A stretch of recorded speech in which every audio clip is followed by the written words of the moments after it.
My name's Kelsey. I'm 26 years old, and I'm in my third year at Harvard Medical School. For me, my narcolepsy diagnosis actually happened relatively quickly, and that is extremely unusual for narcolepsy. Narcolepsy is a condition that, in part because people aren't aware of what the symptoms are, even in the medical community, it often takes people anywhere from 6 months to 10 years to get a diagnosis. I've heard people describe the way they view narcolepsy as like, oh, you fall asleep standing up, or you fall asleep right in the middle of like some very important like climactic event, like on your wedding day. Like, that's not narcolepsy. The tiredness is something that manifests in like the kind of like quieter moments.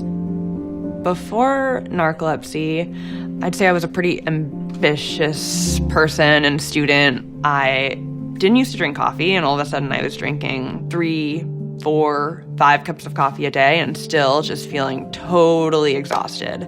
And I would wake up every 30 minutes from that time I had hit the pillow until the sun rose. On top of that, started to have these really bizarre dreams, to the point where sometimes I'd even, for a couple minutes upon awakening, be convinced that whatever had happened in my dream was real. My sleep-wake cycle is sort of like if you imagine a light switch. My sleep-wake cycle is always flickering instead of being on during the day and off at night. The other, I'd say, lesser-known symptom of narcolepsy is cataplexy, which involves the very sudden and temporary loss of muscle tone, usually triggered by strong positive emotion like laughter. The hardest thing about cataplexy was having to feel like I had to guard my emotions.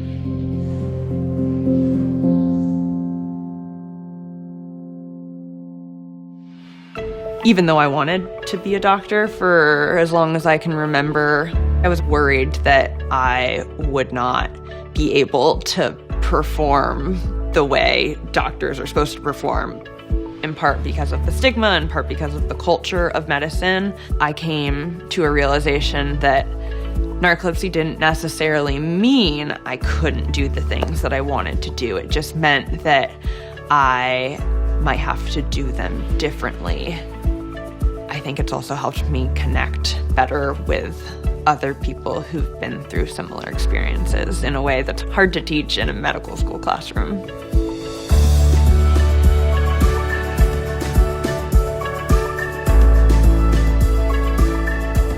I really hope that there will be some treatments that not only treat the symptoms of narcolepsy, but that also target the sort of underlying disease process. Yes, there have been challenges, but I think going through everything that I've been through, diagnosis, adjusting to narcolepsy, and eventually figuring out a way to really live proudly with narcolepsy.